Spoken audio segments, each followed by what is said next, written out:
Hey everyone, so today we will learn how to make a C program to calculate factorial of any number. So for that let us first include the standard IO library. You must know this if you are familiar with C. Otherwise it does nothing, it just contains the scanf and printf function. Return 0. So we have created the basic template of C. Now let's take the input from user. Please enter a number. Semicolon. And we will store this as x.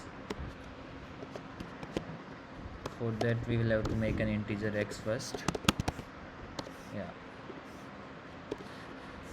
Now let us make a function factorial name, and it will take input as some int, say a.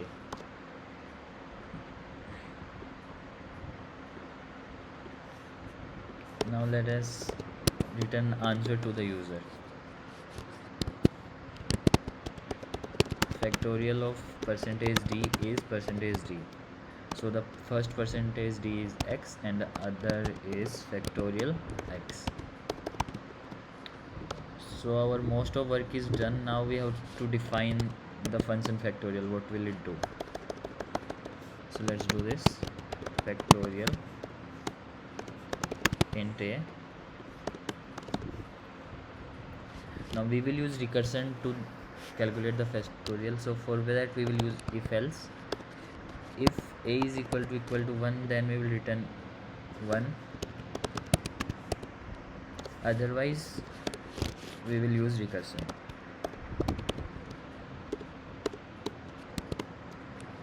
Else return a multiply by factorial of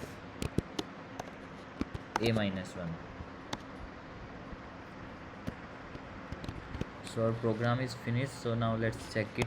Let us compile it using GCC. It has been successfully compiled. Let us run. Now let us enter any number, say 5.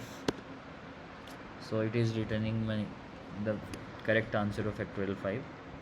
And we can also use a backslash n to make it look better. Let me compile it again. So let us calculate factorial of 10. Say. You can see it is working and it is returning us the correct answers.